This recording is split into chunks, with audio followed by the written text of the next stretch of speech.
So let's take a look at what makes the Taylor Fritz Forehand so unique and powerful. Now, this video is courtesy of 12K GP Tennis on YouTube. Make sure you subscribe to their awesome channel. I've put their link in the description below. Now, the first thing we must check is his grip, and boy, is it unique. If we zoom in here and we have a look right here, that is a great look of it. This view places the racket on its edge from the camera, meaning we cannot see the strings. And that means that this part of the grip that we're looking at right here is panel number 5. That is actually the bottom of the grip. Well, if we take a close look here and we look at his base knuckle is not on panel 5, which means he doesn't have an Eastern, he doesn't have a semi-Western, he doesn't have a full Western, he's actually past a full Western. Let me show you exactly what this looks like. Now, whenever you're working on understanding grips, you got to know about the hand and the racket itself. So first, the hand. There are 2 spots you want to know about: the base knuckle of your index finger and your heel pad. You want to keep track of both of those. Now, when it comes to the handle, and this is going to be for righties, this is panel number 3. That's the Eastern forehand grip. That is panel number 4. That's the semi-Western grip. Here's panel number 5. That is a full Western grip, and we need to add one more for Taylor. That is panel 6. That is the Hawaiian grip. Yes, it's actually called that, the Hawaiian grip. So Taylor does not put his knuckle and heel pad on 3, nor 4, 5. He puts it, to me, it looks like it's in between panels 5 and 6. Crazy. So I don't even know if there is a name for that. Semi-Hawaiian? I don't know. He is a little bit shy of this. This is an extreme grip, but it absolutely allows him to crush his forehand. Now, the second idea is the take back and this unit turn. So I really like the fact that he's got his left hand on the throat of the racket. Big fan of that. You'll notice, though, he turns quite low. This is very different to Djokovic, where Djokovic's hand isn't down here, but Djokovic is up here with his hand. And Taylor turns quite low in this way. Now, Taylor has a great lag, so he can produce, obviously, a ton of racket speed.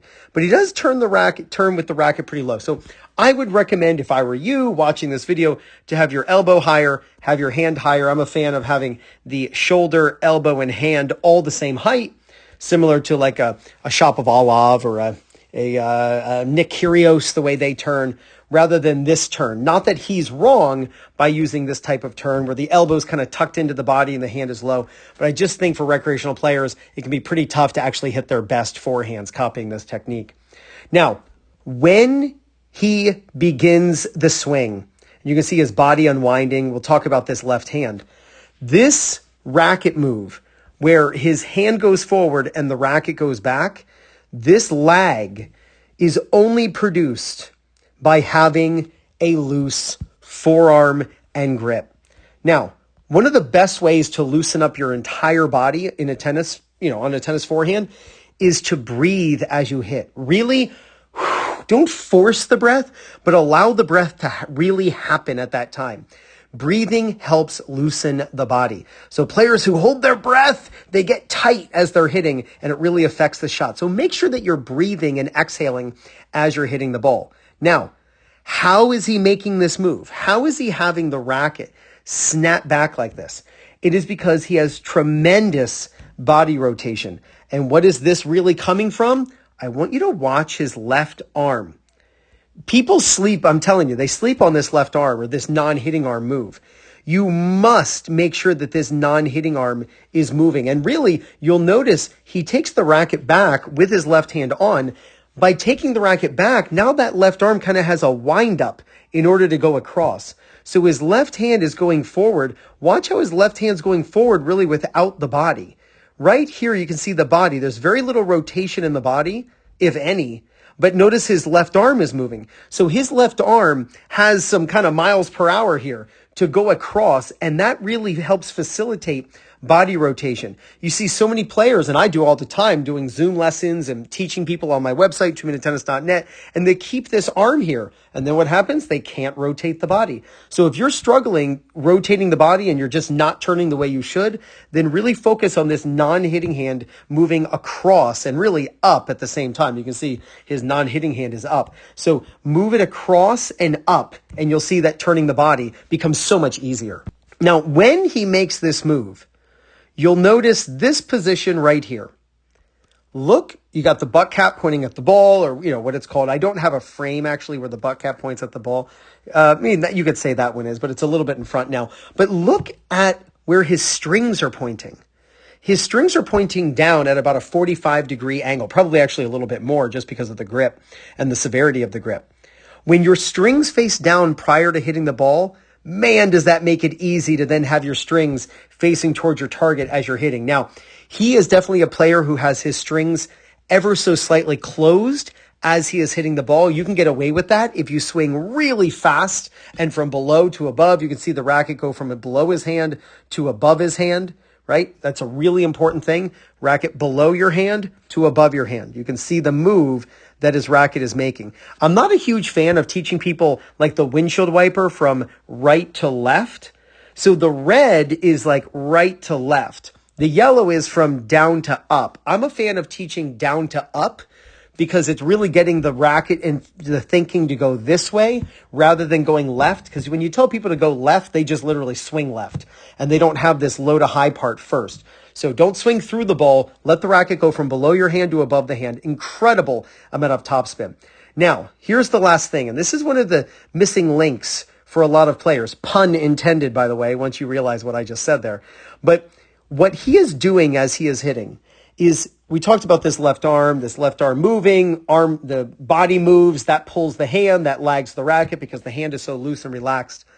But the rate of rotation in the body needs to slow down as you're hitting.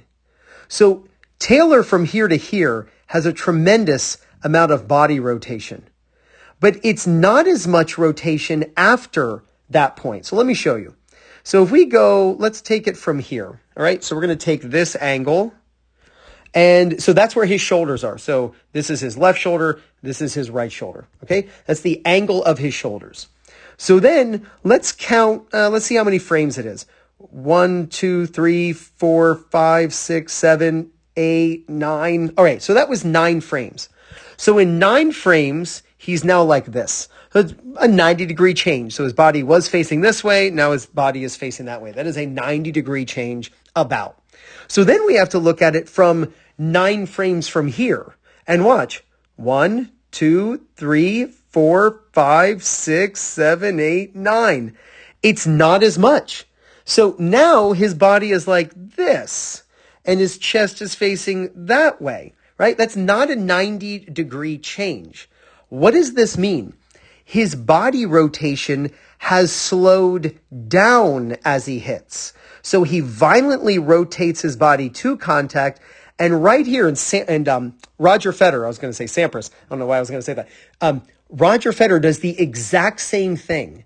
And Federer will actually hold his hand very still as he's hitting, where they'll slow the body down, and that helps accelerate the racket. This is one of the things that the pros do that you can try doing.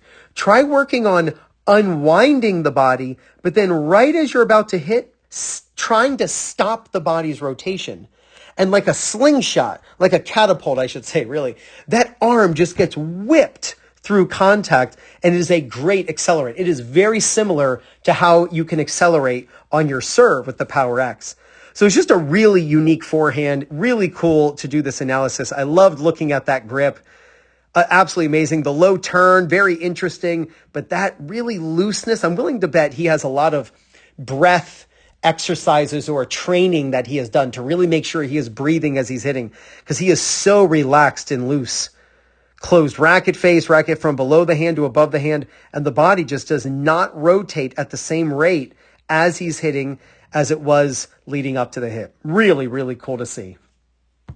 Now, the best way to practice these techniques is at home with a Topspin Pro. You can get a Topspin Pro using my link in the description. I'm also going to pin it in the first comment. I absolutely love the Topspin Pro, and I know you will too.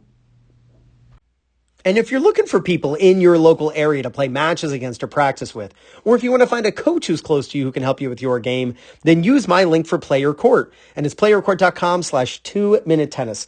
When you use my link to sign up, you get 50% off.